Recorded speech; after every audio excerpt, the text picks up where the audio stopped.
I think it worked. Hello, how are you doing, Johan? Hi, Bill. I'm doing great. How's you? Good, good. I've got Johan Grip with me here, everybody. Ben is missing in action. He may join us as this goes on, but we're going to go ahead and kick this off. We've got an exciting video today, which is about what people are doing to 30 and 40-year-old computers. And it's just I'd say it's a travesty, but it's exceptionally cool what they're doing. And they're FPGAing them. They are making old computers work with new chips. And before we get into it, I want to talk about what an FPGA is. In the days when we did the Commodore computers, we did what was called ASICs, application-specific ICs, to the point where we called them customs, right? They were custom layout. They weren't standard cells. They were custom from the ground up. And we were highly integrated. Commodore used every pin of every chip if we could. We used every clock cycle. We were a game machine company. I almost call us a toy company, who was interested in packing as much into a package as you could. Oh, hey, hang on. We've got Ben joining us. Ben, are you there? Hey, you joined us here. We've already started. How you doing, Ben? I can't hear you, so I'm going to keep talking. So what we were talking about ASICs. So what an FPGA does is it's a field programmable gate array. People have access these days to just programming one at a time if they want to. It's a gate array that is standard cells in it, and then you can load it with whatever code you want. So when we talk about FPGAs, we're talking about the ability to do one-offs. When we did our custom ASICs in the old days, we had to do a lot of 100,000 to make it worthwhile. So now we can do them in onesie twosies. Ben, are you with us? Yeah, sorry. Hey, how you doing? Happy New Year to you. Yes, Happy New Year, both of you. So yeah, we've got a lot of excitement for today's thing going on here. Yeah, I'm looking forward to this. This is going to be great. Although I wonder if Johan's locked up there. He seems to have kept. Oh, we lost Johan. Yeah. Okay, so let me try and get him back. And I'm on crappy internet today. I'm really sorry, everybody. I apologize, but I guess because whichever free Wi-Fi I normally connect to is probably an office that someone's away on vacation and their router's turned off. So I'm back on tethering my mobile phone right now. So it kind of sucks. But I got a call from AT&T about a week ago saying that the cabling to the building would be completed by December 31. So let's see if they're actually lying or not. That means hopefully next week I'll have my own 100 up, 100 down installed, and we'll be peachy. That's what I'm hoping. Cool. So, all right, let me see if I can get Johan back. I may drop you, but and then join together here in a second. So I apologize to everybody. This is the thing of doing a live show here. So hang on. It is.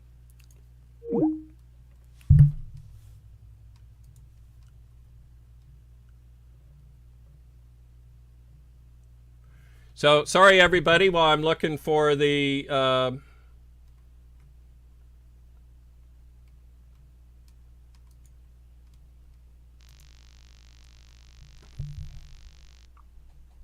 So is everybody there and live? Hey, yay, Johan's moving around. Okay, so we're all there. That was a Skype thing. We are back in action.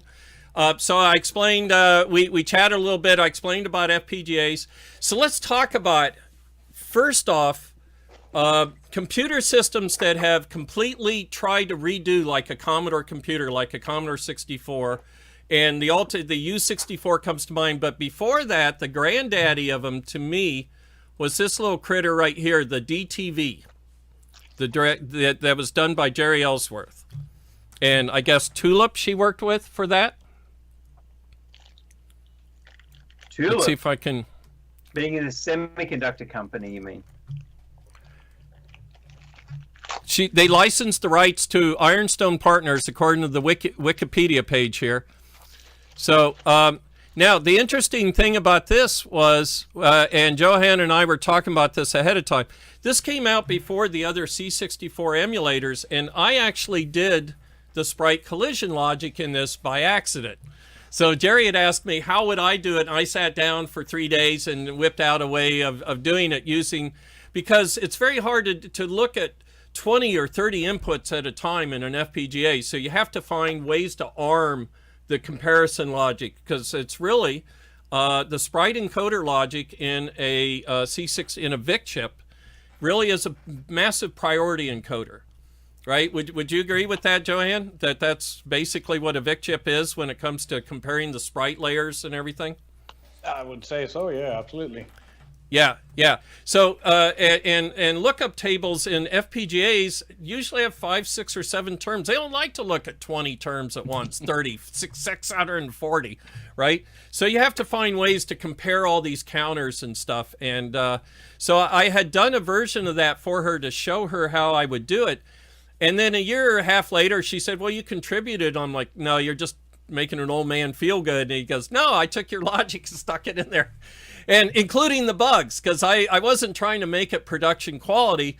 And I'm sure I blew the transparent comparisons, you know, whether it's a transparent sprite or not. So that was the first one I wanted to talk about, was the C64 Direct-to-TV. By the way, I got to introduce Jerry Ellsworth to Jack Trammell at the C64 anniversary, 25th anniversary. And I got to say, do you know about the DTV? And Jack did, and I said, this is the person that did it. And I remember Jack looking at Jerry, and I was like, you know, so it's very cool. Well, it would be right up Jack's valley. I mean, it was a very cheap computer. Yes, yes, cool. It was made to be, yeah. So, all right, so I wanted to get, that's the DTV. So what's your favorite one, Johan? You like the U64, or is that short for Ultimate 64, and you have one of those? I have an Ultimate 64, yes. It's a very nice daily driver machine because, well, it has HDMI to start with, which is very, very handy. It's getting more and more hard to actually connect these old machines to modern TVs and monitors. Right. Yeah, you need to have HDMI these days, so yeah. Almost. And even if they have composite, they usually don't have Commodore Composite. So explain Commodore Composite. Now, I'll ask, did you know about Commodore Composite before I mentioned some things about it, or did you just kind of know it was a little flaky, or? No, it is fairly well known that Commodore Composite can be a bit flaky on both voltage levels and timings.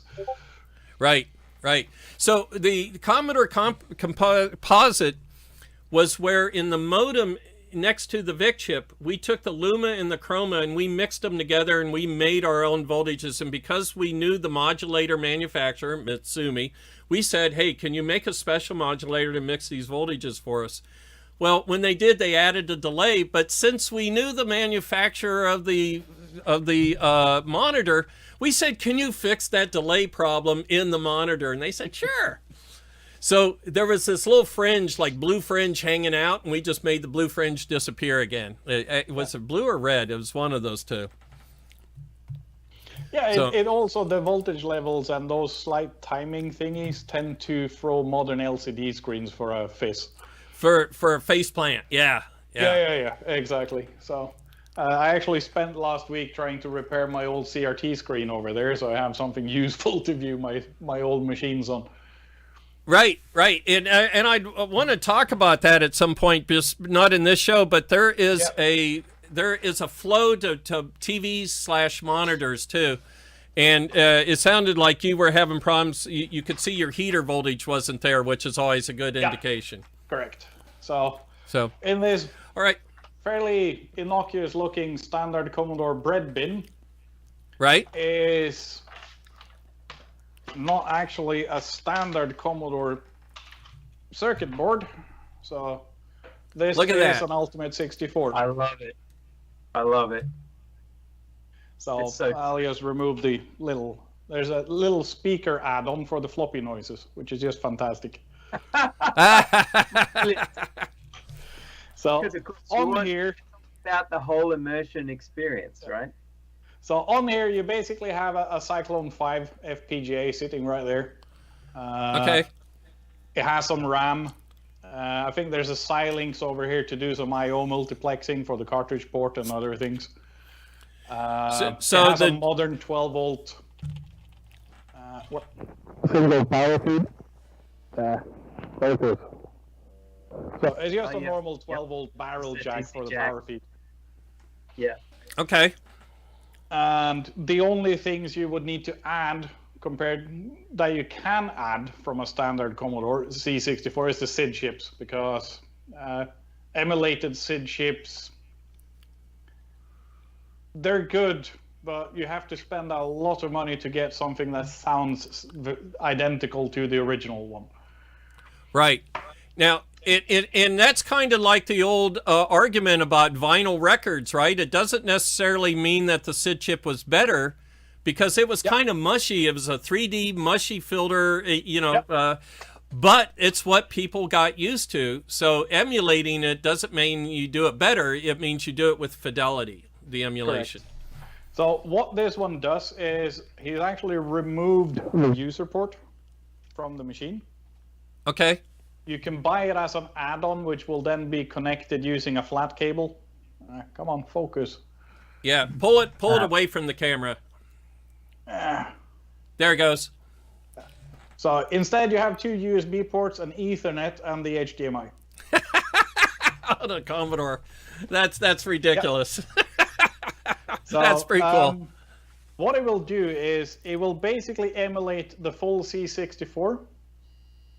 It will emulate a 1541, 71, 81 floppy drive. Just pick which one you want. Or two. Built right in. There's a floppy built right into this exactly. thing. And those are also cycle exact emulations of the whole computer system in them, right? Wow. It can emulate up to 8 SIDs. Wow. And that's done in a Cyclone 5. A Cyclone 5's not a huge device. That's basically the Cyclone 4 re-Intel'd, you know? Yep, correct. Yeah, but it's this is an interesting point. In a lot of these kinds of projects, I find that we see Cyclone FPGAs, and I think that's just because they're at a really good price point for these kinds of projects. Yeah. But are there any other reasons, Johan? What's your opinion? Why do we not see more Xilinx chips or Lattice chips in these kinds of things? The default go-to CPLD for simpler things is by far the XC95XL series from Xilinx. Right. Because it is one of the few that is still made that has 5-volt tolerant I/O. Yeah. And if you overvolt it ever so slightly to 3.6 or 3.7, the logic levels will work even on some of these old grouchy chips. Okay. Yeah. So that's for the I/O multiplexing, and that makes perfect sense. Those devices are incredibly versatile. But for the main FPGA being a Cyclone, which is Altera or Intel, I see a lot of projects in the open source community like this one. They all seem to use Cyclones for some reason. I see Cyclone 5, Altera Max 2, and ECP5 quite a bit. Yeah. Any ideas why that's ECP5?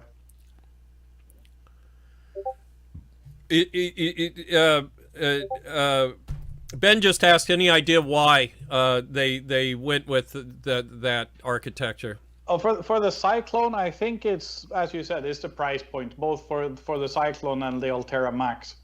Right. The Lattice chips, both the ICE40 and the ECP5, have started becoming a bit more popular lately because of the open source tool chains that have started appearing. Okay. Right. And right. I know the Cyclone part then does cover a wide range of packaging too. So you can literally go down to a TQFP 144, which is, you can hand solder those if you have to, up to 428 pin BGAs or whatever and higher, I'm sure. Correct. And that's also a valid concern for open source type projects. You want people to be able to assemble them yourselves. So TQFP, while not the nicest thing to solder by hand, is a lot easier than BGA chips. Right. And unless you have a really good airflow controlled sort of reflow system, that's kind of tough. It also takes quite a bit more of experience on how to do it as well. Right, right. So what would be the next one after the Ultimate 64? What would be the next, is there any other complete systems that you recommend or are interesting? Well, recommend. Well, as far as... Add to the endless pile? Yeah. As far as C64s go, I think Ultimate 64 is the ultimate C64 so to say. As they are now mentioning in the chat, you have the Mister project, which is also probably a reason behind the Cyclone V, the Cyclone 5. Because the Mister project is basically using the DE10 Nano board and a standard set of add-ons. So you use an FPGA development board, and they have basically standardized on a framework for doing console and hardware emulation on there. So with Mister, you have a bootloader, you can pick your core, and you can just load that system up. All right.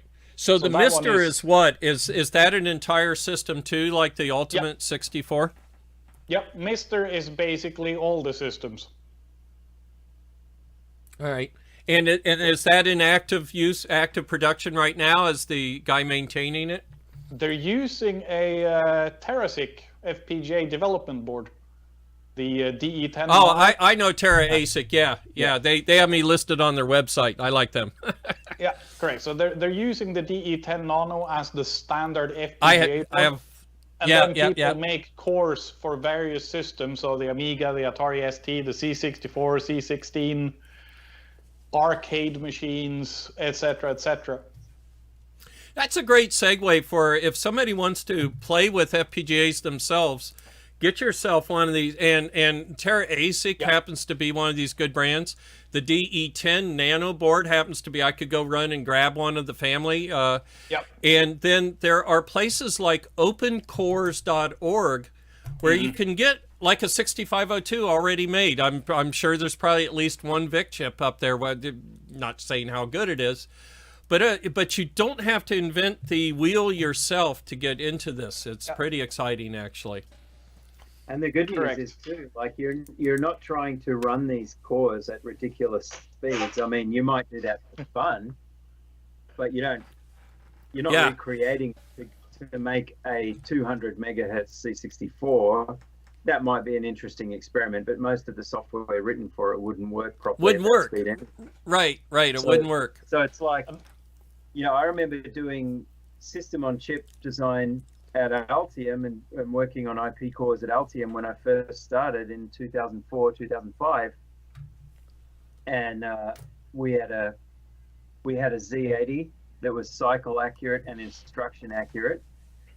And it could not run past at the time was modern and cutting edge FPGA. Like we had Vertex 2s we could test it in, and they were the high end expensive FPGAs from Xilinx. It would also run in a Spartan 2, which was the cheap low end one, and we could not run it past about 12 megahertz. And right. Without having to get into manually manipulating place and route, which is, you don't want to do that with such a large core as a CPU. It's a pain in the neck. Right. But then one of our software engineers rewrote the core from the current Zilog data sheet for the Z80 and left out all the DRAM auto refresh stuff and just made the instruction set work. And he didn't care about cycle accuracy. He's like, I'm just going to make it correctly act on and interpret the instructions. And then we had a Z80 core that could run at 120 or 150 megahertz, depending on which part you programmed it into. So there's a lot of things that may not be necessary if you're building a whole system on chip and you have plenty of memory linked to it. You have a DDR controller and a DDR chip next to the FPGA on the, I think the D10 Nano has some DDR on it, if I'm correct. Yep. And you use the cycle optimized DDR controller that comes as a reference design with the board, and it just presents an address bus and a data bus as if it were a static RAM to the CPU. So like you have all these luxuries. Right. You can run an arbitrator and make it look like several RAM pools, and it's all just one RAM pool with an arbitrator going, yep, you first, you second. Yeah. Yep. And even DMA and other stuff. Speaking of fast CPUs, that's one of the last party tricks he's added to the Ultimate 64. You can now run the CPU emulation at 40 megahertz, up to 40 megahertz. Cool. Well, I'm glad I didn't bother doing that because he would have beat me to the punch. I was working, when I was working on this, I was headed for 40 meg for my 6502 emulation. You can also turn off the VIC2 bad lines, so basically disable the BA line. Okay, the bus available. Yeah, exactly, which helps, of course. It will break any game, any software that expects it, but certain games, I know Stunt Car Racer, for example, goes from a couple of seconds, a frame per second, to pretty much full speed. It's pretty cool. Right. So somebody just asked, are there any C128 FPGA versions out there for the C128?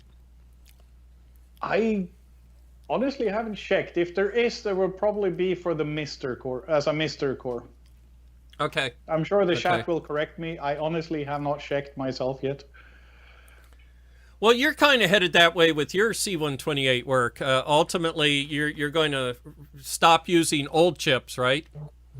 Yes, but that for me is basically a slightly different approach, which is when you start using FPGAs and CPLDs to replace individual chips in an existing system. Right. This presents a different set of challenges compared to doing a complete FPGA system, because now you have to deal with talking with all of this ancient crap. Right. You have to re-explore what it's like to be pin limited and trying to get the signals between these different chips. And we would use 2/3 of the pins just to talk from this chip to this chip. Both of them would burn off 2/3 of their pins, leaving only 1/3 for actual implementation. Great. Now, I even remember there's other concerns as well. I remember Gideon, who made the Ultimate 64. I read he used to have a forum for the Ultimate 1541, so the expansion cartridge version, where he basically said, yeah, for this signal, I actually had to put a debouncer in the FPGA because the slew rate was so slow. Right. That it would start flapping. Right. And that's the world that I come from. The worst part of the timing of all of the things in a C64 is that time of contention when one thing's getting off the bus and the other thing's getting on the bus. It's literally legal to have bad slew rates in there. So you have to know when to ignore the bus, because it'll be in an illogical value for a while, which can cause oscillation and stuff. So yeah, our bugs define a feature set of the industry. Yeah. Hey, so processors, what do we? Oh, I'm sorry. Was somebody starting to say something? I was going to say, can we talk about the different processors? Speaking of those, before he did the Ultimate 64, he basically created cartridges like these. Okay. So that's basically the 1541 Ultimate and Ultimate 2. I don't have the new 2 Plus. Which once again are based on FPGAs.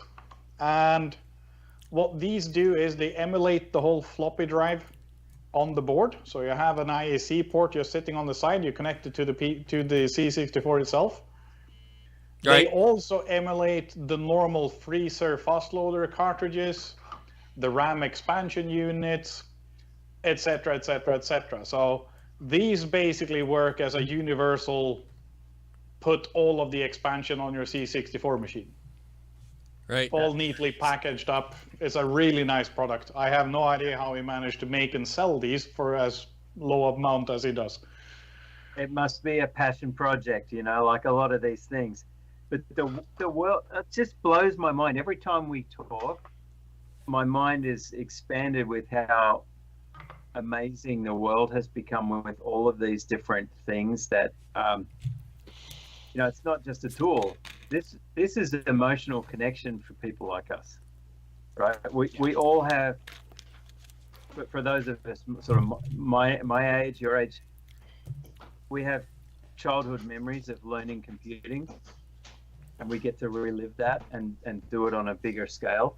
And then for younger guys who are joining on our Discord, like Wes, he's just discovering this whole world through new eyes like we did when we were young. It's awesome.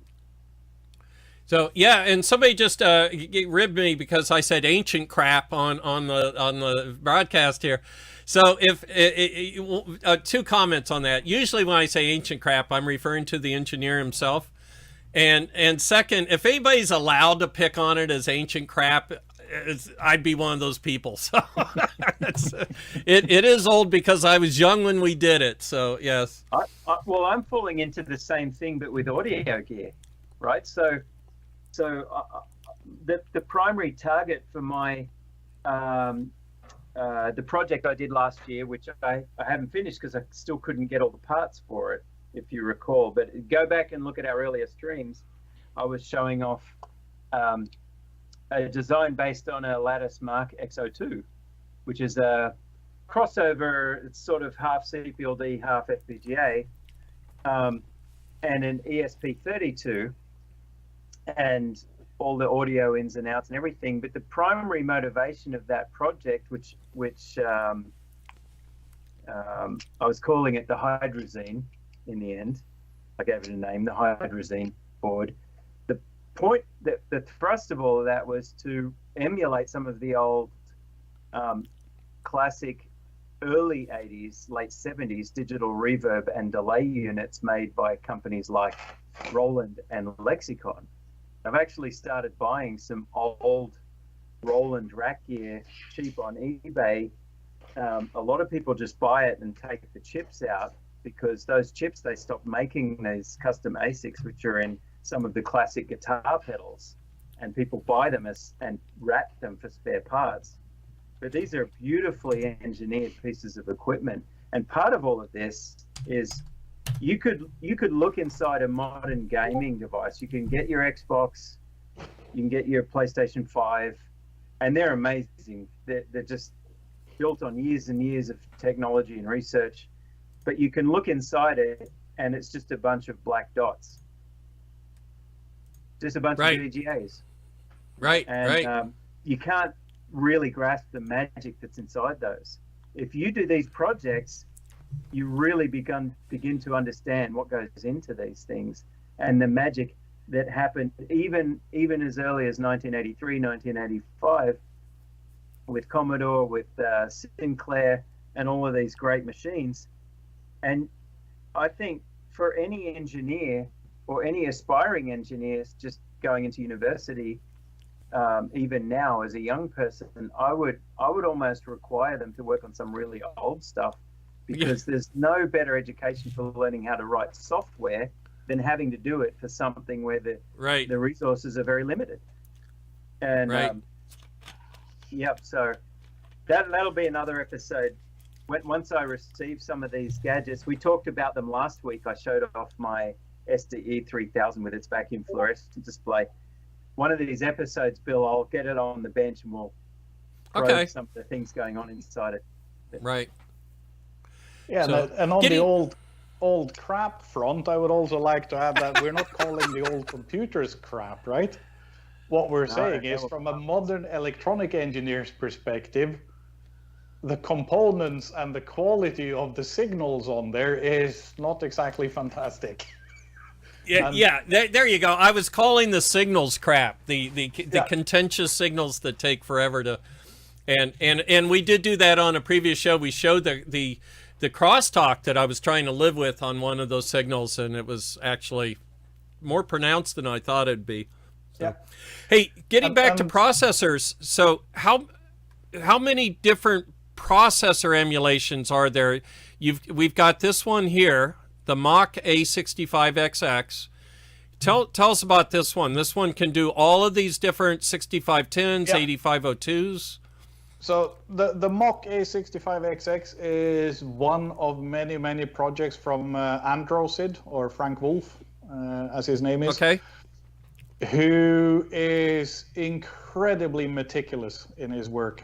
So he does what I do. He takes ICs apart, decaps them, images the silicon, delayers the silicon, images all the layers, vectorizes them, and basically recreates the schematics of the ICs to make sure that he gets everything correct. And he's, so far, the finished project that he's done is the Fpga SID,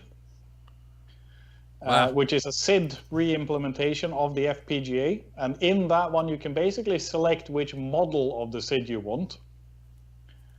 And it's been validated to generate the same waveforms and the same fluffiness as the original chip. The original thump of the VCAs and stuff. Decapped and imaged each of the SIDs to check what's going on in there.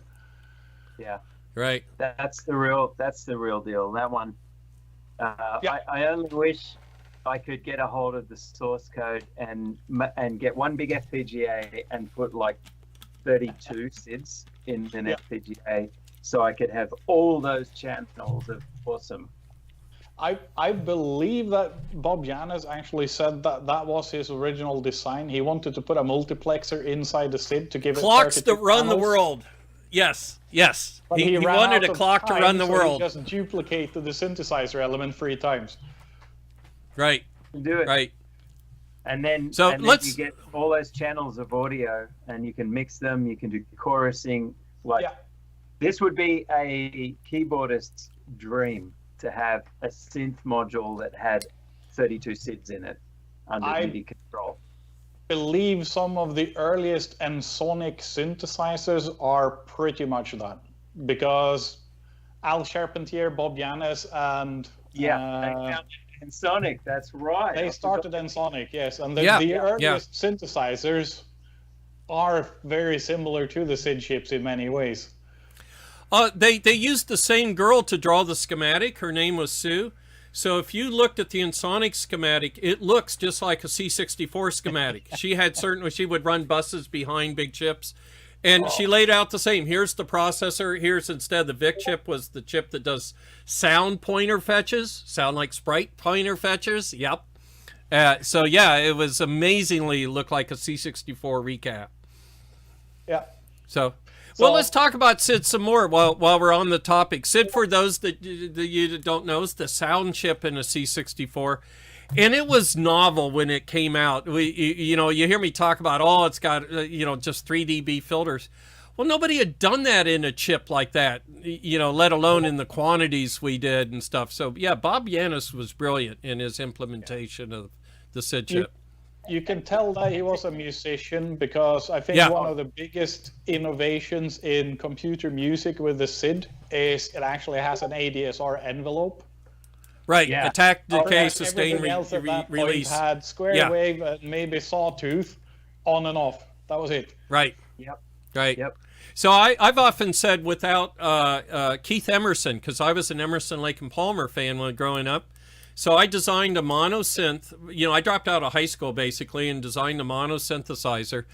And that's where it really got me into design. So I tell people, without Keith Emerson, there might not have been a C128D or C128, because I might not have gotten into design without. So that connection between music and electronics was very definite. So are there any other really good SIDs out there? Well, that's what I was going to ask. There are SIDs. There are SID implementations in pure software, and some people have actually made free VST plugins if you're doing music production using your computer. Oh, I didn't know that. Workstation. Okay. Like Bill, last week you mentioned Cubase. You have Cubase. Well, so Cubase came out with this VST standard, and pretty much all the digital audio software adopted it. And so you can find and download these SID implementations, but I'm curious if any of those have been compared. And I think there's a psychological aspect to this, that they could never match up to the real SID. But if FPGA SID comes that close, and if you could do a double-blind A/B testing and not tell the difference, which I believe you could with FPGA SID, I wonder if I could do the same thing just with the software. Oh yeah, there's plenty of software emulators for the SID that are really, really, really good now. The ReSID library, etc. They're getting really good. I was just about to mention the ARM SID. Yep, here we go. ARM SID. Someone brought that up there. Yeah. Yep. Kevin. It's basically one of those open source SID emulations running on an ARM32. So are any of them really, like really good. just super sampled? Because part of me says no matter what it is, like going back to like the vinyl records, right? Or tube amplifiers, I'm sorry, where you can put in the hum and put in, the things to trick the brain into Add things. the warmth. Yeah. Add the warmth. And another trick is add a transformer, get an audio transformer and drive it slightly into saturation. But they're expensive.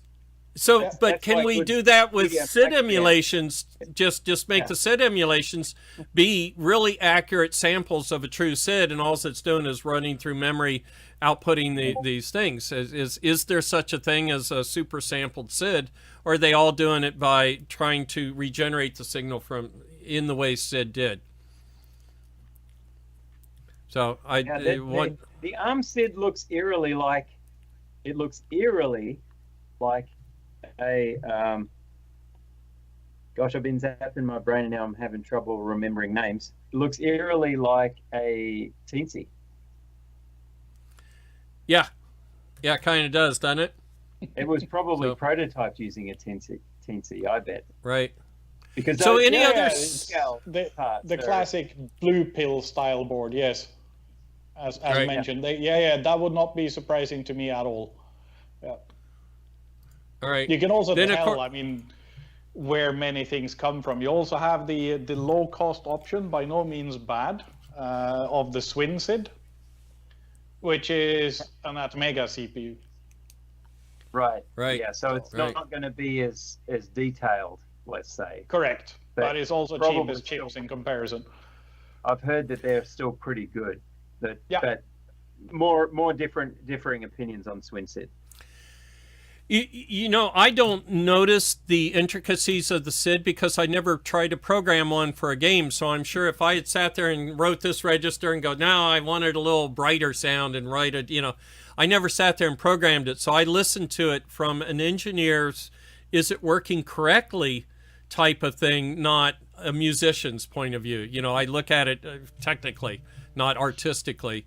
I will say that the guy that did the replacement SID, the 8581, the HMOS2 version, I don't think he ever listened to one, whereas Bob Yanis was a musician. The guy that replaced him, we got him from Intel, is my memory. He would just converted to HMOS2 and never really sat there and listened to a SID and listened to the music coming out of a SID. So that was the world we were in, post C64. From what I remember from the demo scene, well, what I know from the demo scene is most of them actually prefer the new SID, the 8580, because the filters have been improved. The filters on the original 6581 are real fluffy.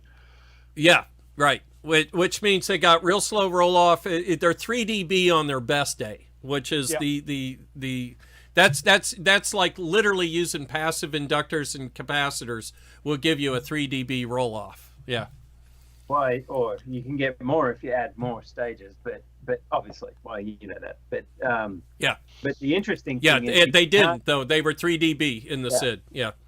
But a big difference, and this plays very much into sound effects and music, is you cannot get a good comb filter without very high Q filters.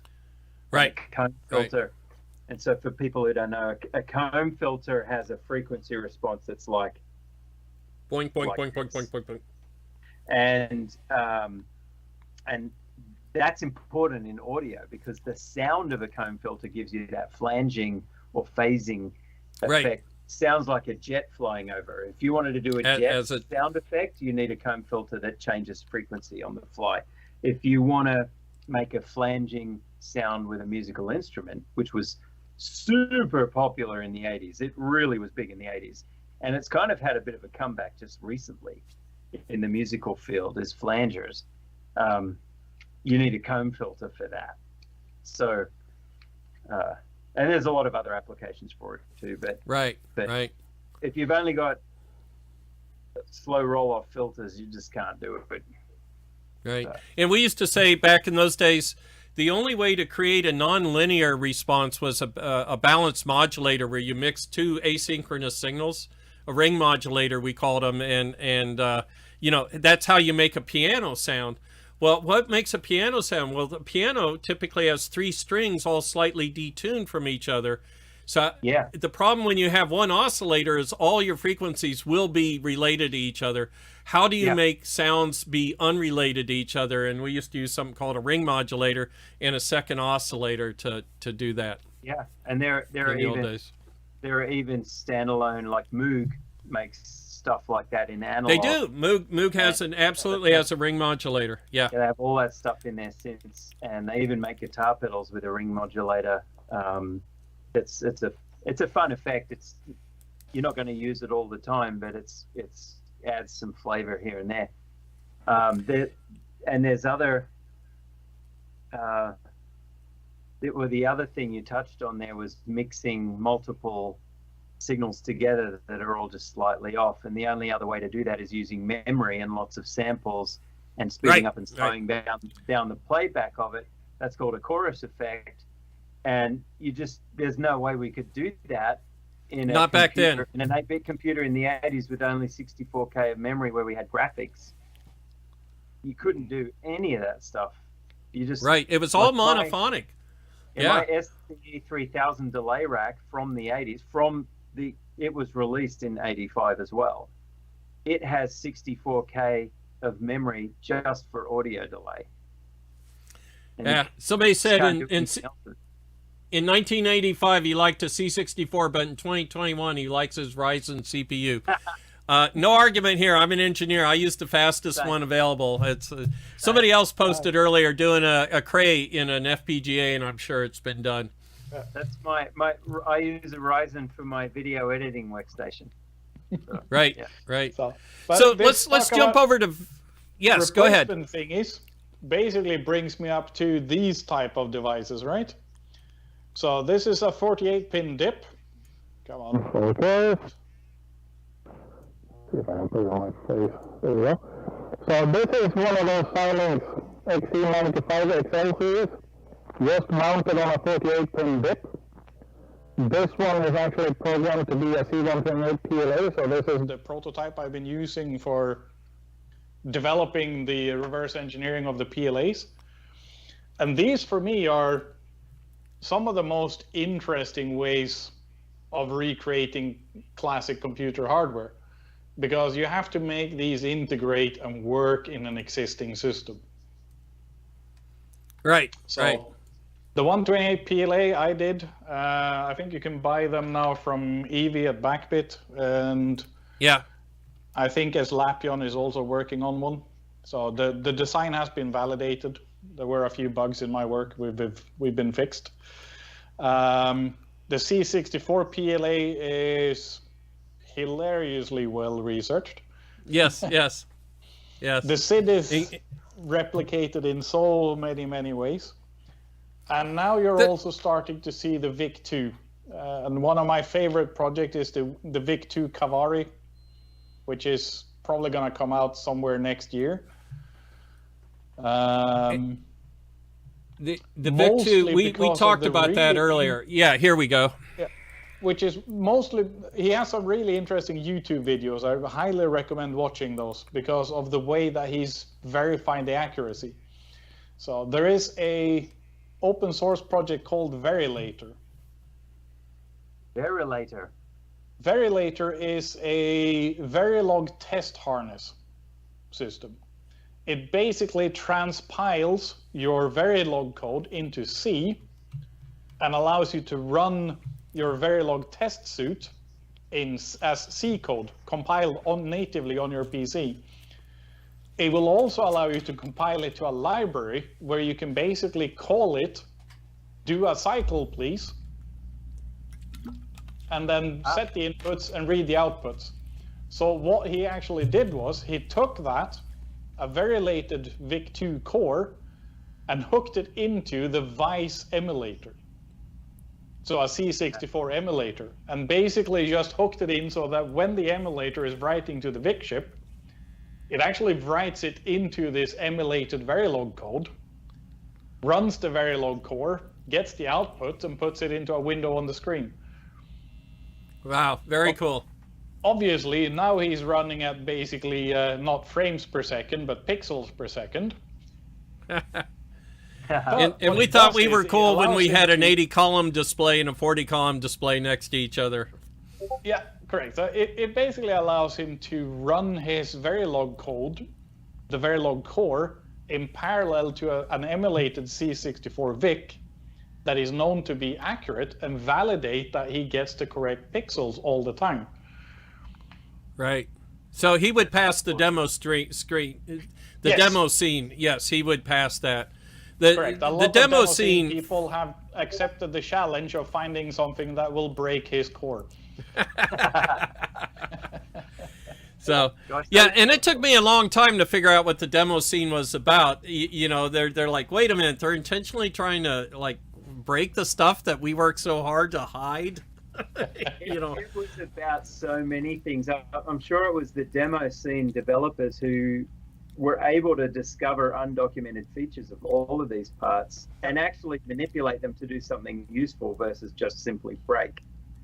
Right. Yeah, no, right. As I was explaining earlier, I mean, everybody knows you can't draw anything in the border region of the C64, right? Right, well, right.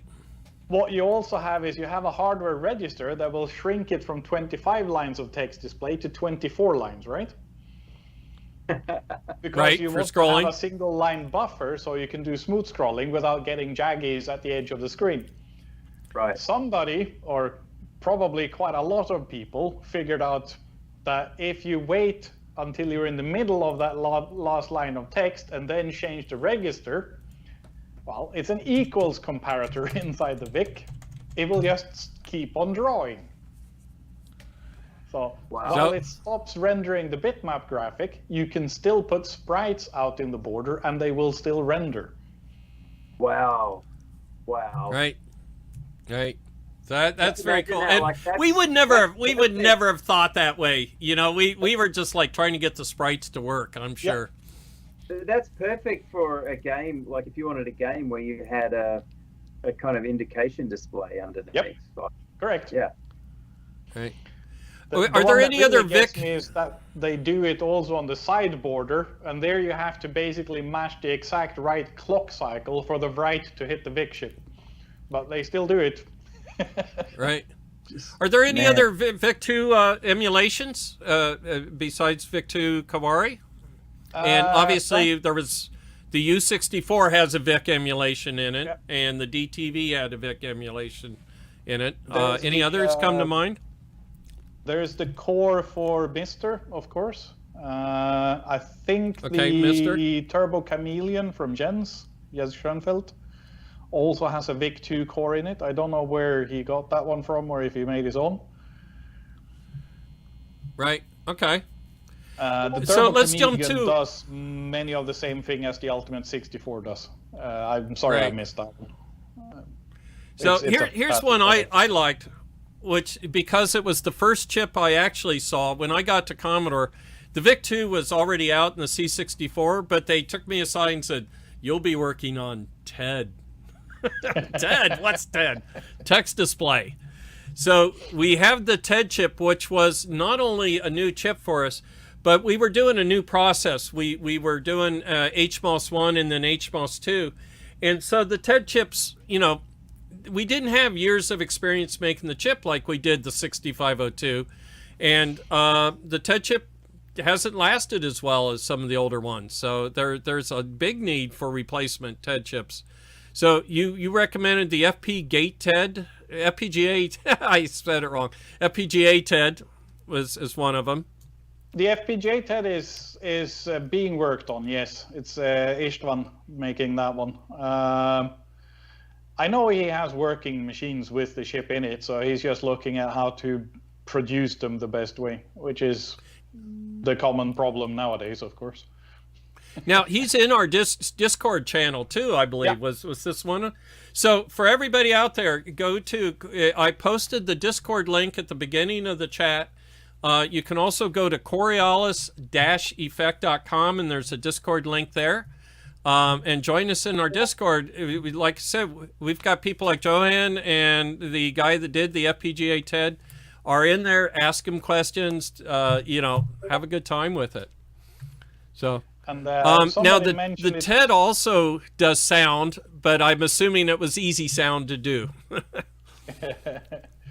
And someone mentioned it earlier as well. I mean, if I look at it from my own perspective, or rather selfishly my own needs, I want to be able to build a new 128 without using any original Commodore chips, but I still want it split out, right? Right. I've done the PLA. I'm working on the MMU chip at the moment. The VIC-2 will probably be covered by the VIC-2 Kavari, because you still have the original VIC-2 core inside the VIC-2E. It's just a wrapper to do clock control and the keyboard lines, basically. Right. I presume due to lack of I/O pins on other chips. So a question I still get is people said, oh, the 128, you should have had a 8-bit color bus, you should have had 16-bit this and that. And the question doesn't even start because, first off, all the chips are pin limited. Where would you even put those connections between those chips? Yep. But second, picture the die of the C64 is already done. You can't just stick something in there without making the die bigger and redoing the outline and then moving these chunks around. There's no squeezing a little bit of logic into the center of a die, not in a month or 2 months, which we had. Yeah, it's just a can of worms. People who make those comments have never talked to anyone from the semiconductor industry who's had to tape out or go through the mask creation process.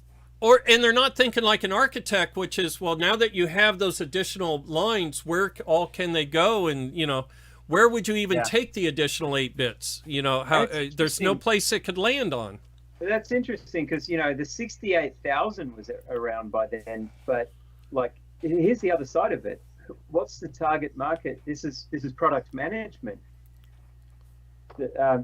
Jack Trammell and others these people were geniuses at product management in their time. He knew there was this whole market segment and it was going to be kids and their fathers, basically.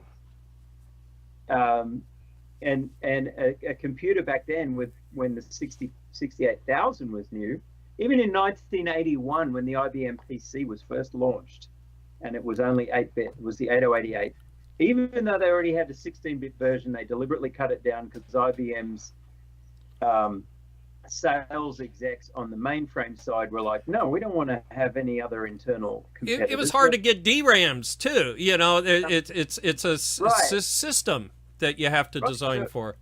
Yeah, so there's all these things that go into it, and even cutting it down and making an open system that was affordable. An IBM PC was what, $4,000 in 1981? Who the hell can afford that? Somebody just mentioned the LCD. I thought I'd show it off. Yeah. So the C64 was a miracle of product management, good engineering, and incredible, cost control to make something that could be made in the millions and go into every household. Just genius. Right. So Bill Lynch, the designer of the 6502, was asked at the last Vintage Computer Festival, just last October, I think it was, November.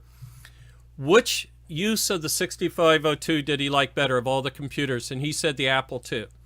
And I didn't overreact. I was very good about it because I understood why he was saying that. And that is, the Apple architecture is this open architecture of being able to add boards, and it's an unadulterated 6502. It's here it is, and it's here's a cycle, here's a cycle, here's the thing, here's the extra pins. And that's not what Commodore did. We integrated our asses off. We slammed them in there. We added extra ports. We adulterated the six. And Bill even said, he's like, oh, the 128 beat us on the Apple IIG in sales. And I'm like, Bill, you actually did the 6502 in the 128 as well as the Apple IIG. It wasn't even a contest. They were both 6502s.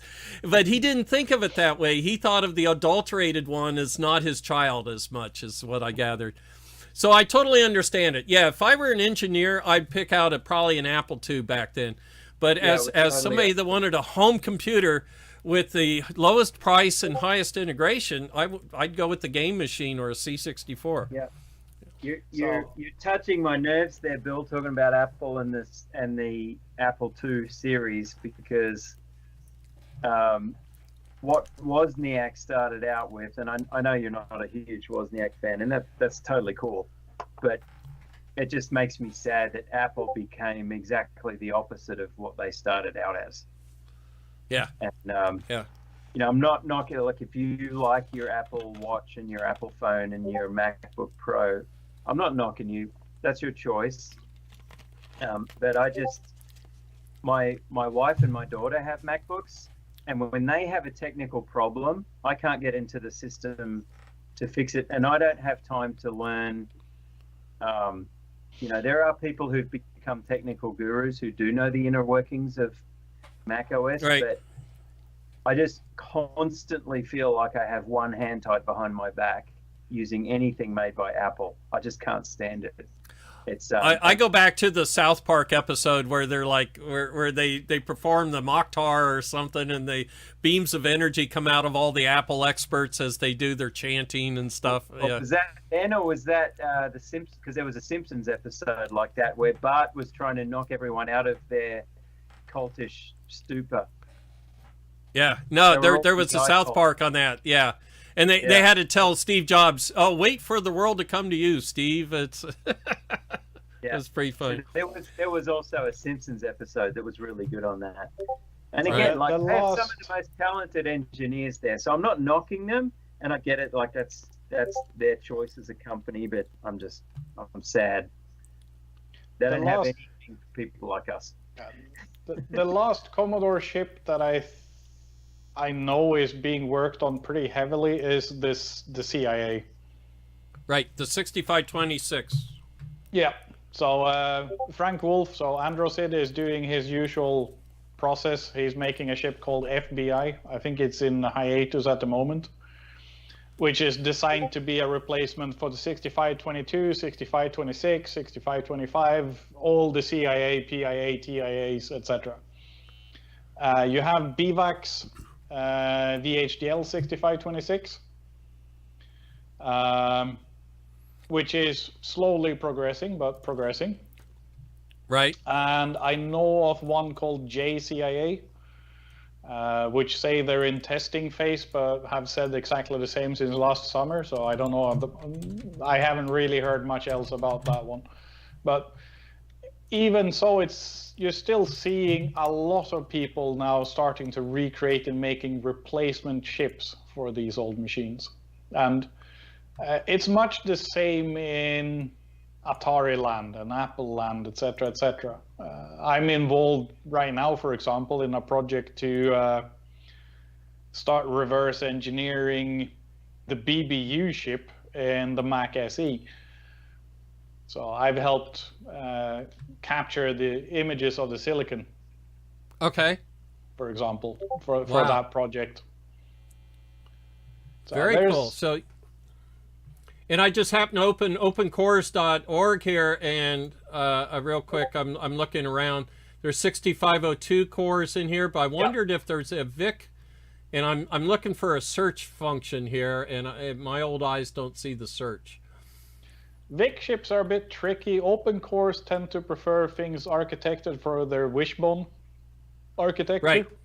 Right. And I would say the VIC is probably a spectacularly bad match for a modern FPGA backbone architecture. Right, right.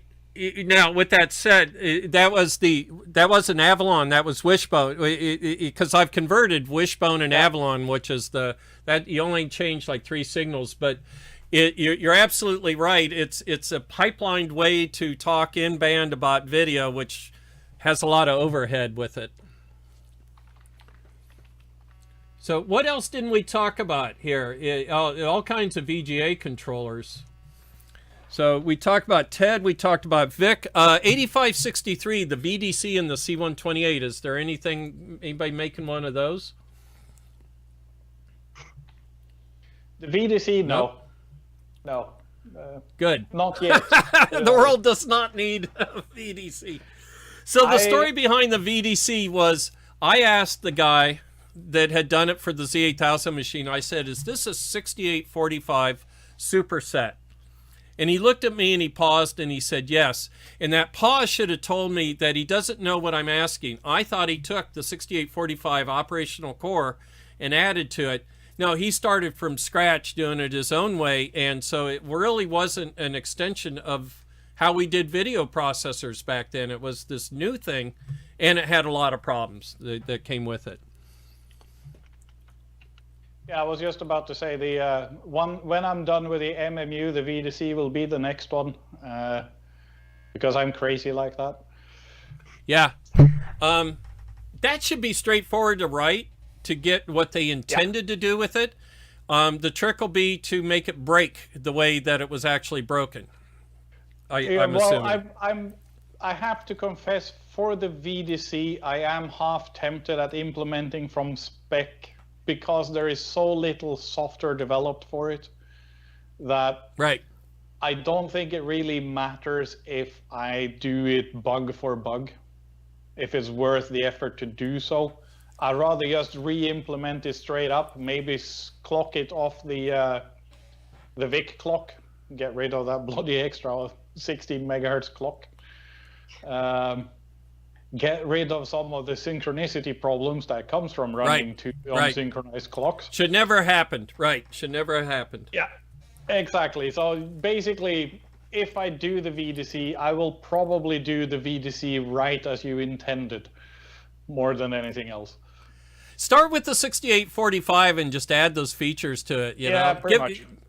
Yeah, because it was a mature. That was mature at the time, the 45. So somebody asked about the LCD machine, what's in there. I'll tell you that the LCD machine kind of started based on the MMU that I ended up putting in the 128.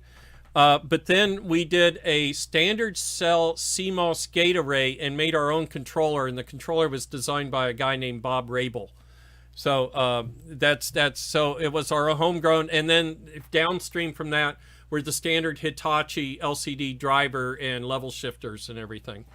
From what I've seen on photos, it seems to be a lot of Rockwell chips in there, because I believe they did them in CMOS. Yes. Yeah. Yep. That's all the 6502s I have kicking around are the Rockwell CMOS variants. Yeah, that's true. So. Well, it's actually after the hour. Did we miss anything here? First off, I'll ask people in the chat channel, did this cover the topic like you pictured us, or is there an area? I've got time to keep talking if we want to hit on one of the areas out there. We talked about, what I didn't know about was the U64 when this whole thing started. I didn't know that somebody had just gone off the deep end and added all those functions in there and everything. And the fact people add REUs and disk drives anytime they're at, they open the circuit and they add all this storage to it. Well, the other two projects I would probably mention, which has come up in the chat quite a few times, is the Mega 65. We discussed it just coming before up again. The show as well. The C65 is a weird machine. Well, it's based off the what was Commodore's real name for the 65? What they call that? The C65, right? Is the Mega 65 is based on the on the C65, right? Correct. It was known as the C64 DX or C65 alternatively. I think it was the C65 internally at all times. Right, right. It's this rather awkward, really nice 8-bit machine that was designed to be launched in the early 90s as an 8-bit machine. I mean, honestly, if you look at the graphics hardware in the C65, it beats the Amiga, right? Right. But then it's paired to this little dinky Pinto engine that really couldn't at that point. Right, right, right. So I think it's a pretty cool system, but it's more of a collector's item than anything else. I'm sure the demo scene and games people will do a lot of really interesting things with a Mega 65. If it comes out at a decent price, I'd probably buy one. Absolutely. And the last thing I'd probably bring up is the emulation approach. Okay, yes. You have absolutely fantastic software emulators. You have Vice, you have CCS 64. Yeah, that's the one I use. Yeah, etc. They're all absolutely fantastic. One of my favorites lately, I have to say, is the BMC 64.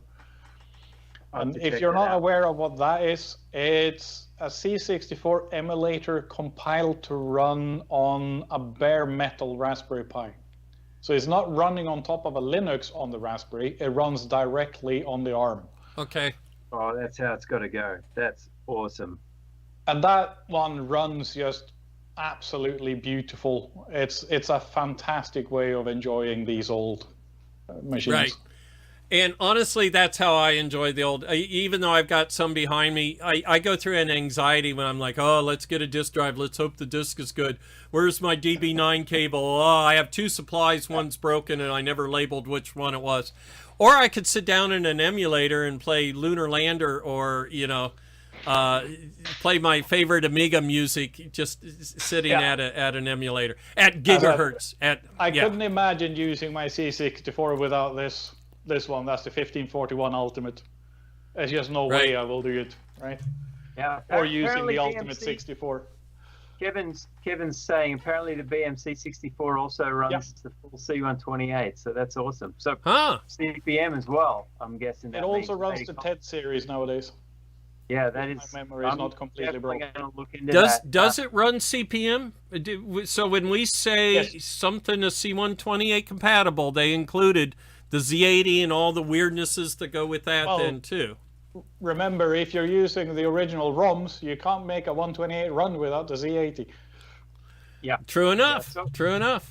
And so that brings me to my final question, which is asking advice. So I want to get ROMs. Where's the best repository? I know there's a lot of places. There's a lot of people get on VPN and share them for free, pirating basically. But let's just assume maybe I actually want to pay legitimate. I don't mind paying a little bit, right? The owner of all the old Commodore intellectual property nowadays, and this is fairly recent, is Cloanto Corporation. So they make the Amiga Forever and C64 Forever emulator packages. If you buy those, you're actually paying to the IP holders. So have they licensed that to anybody? I was told they don't like to talk to people about licensing any of their old stuff. I don't think they will ever want to license the Commodore name or logos. They seem to basically... What about the ROMs? I don't know, actually. I know so a lot of this stuff, when you talk about an Ultimate 64, really you're talking about you buy that and then you go get the ROMs yourself is how you should legally do it, right? Because that guy doesn't have the rights to sell you the kernel ROM that's in a Commodore 64, or even the font ROM for that matter. Correct. well, the font that was originally borrowed from Atari. Copied from Atari, yes, yes. People keep asking for us to get onto the Mega 65 here in the chat, so we're probably going to have to come back around and look at one of those. Yeah, I don't know anything about it other than it's got 2 SIDs and that it's based on Fred Bowen. I love some of the guys that worked on the 65, and I have issues with some of the other guys, and it was after my time. And if somebody said, Bill, you're just being sour grapes, absolutely, I'm sour grapes. I was gone by that time. I'd have done it different. And I wouldn't have put up with the one guy that everybody hates that worked on the project.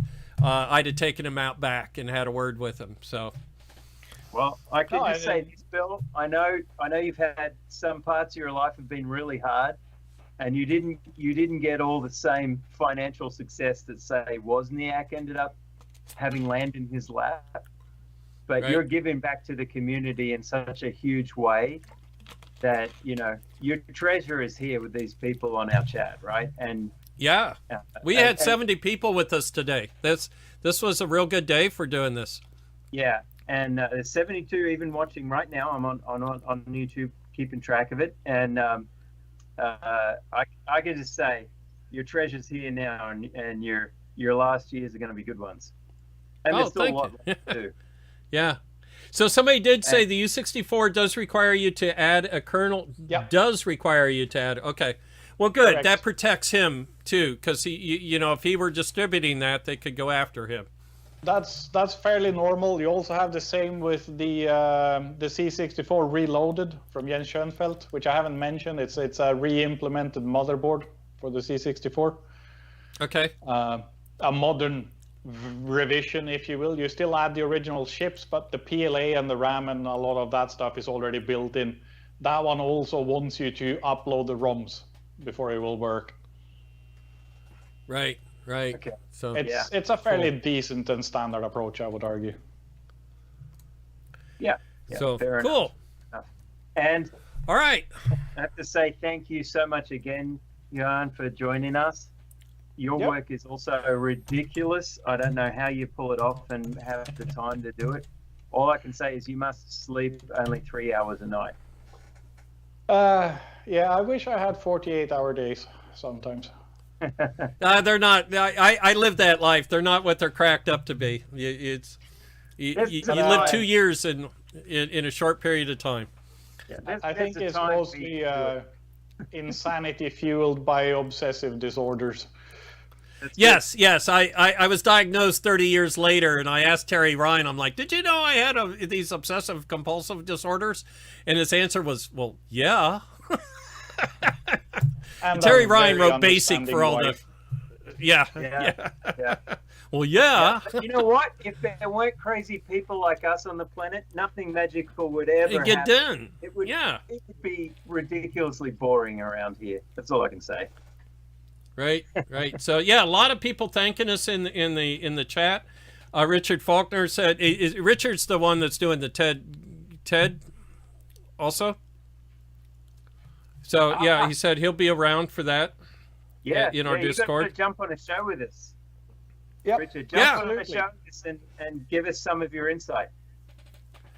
So, yep, and Ben, you and I will talk offline. I've been working on trying to get this guest call-in working better, so we'll talk about that, you know, because we'd love to do more guests like this. This is always cool, where we expand our horizons. Yeah, and these are definitely by far our most popular and the most interesting and fascinating episodes, in my opinion. So yeah. Well, I want to thank everybody that watched us today, and thanks for all the nice messages and the smiley emoticons and everything. I want to thank you guys to Happy New Year to everybody, by the way. Happy New Year. Yeah. This year is going to be a good year. It'll be different than 2021 was. So, all right. 2021 could not be worse than 2020. But it was only marginally better. But I'd say 2022 things I think are on the up and up now. So, yeah. You're saying we might be able to get 10 nanofarads with shorter lead time than half a year now? Well, Yeah, let's hope all the factories have their workers go back. That's the other problem, a global shortage of staff, because people have been given this. I don't want to get political, but here in the States, like every shop I go into, there's help wanted signs, and small business owners are particularly really struggling with not having people wanting to work, and it's a problem. But we'll see where it goes. Excellent. So we'll see everybody next week. It'll be 2022 by then. And again, Johan, thanks for joining us today. Ben, good seeing you as always. And thank you to everybody that joined, and we'll see you next week.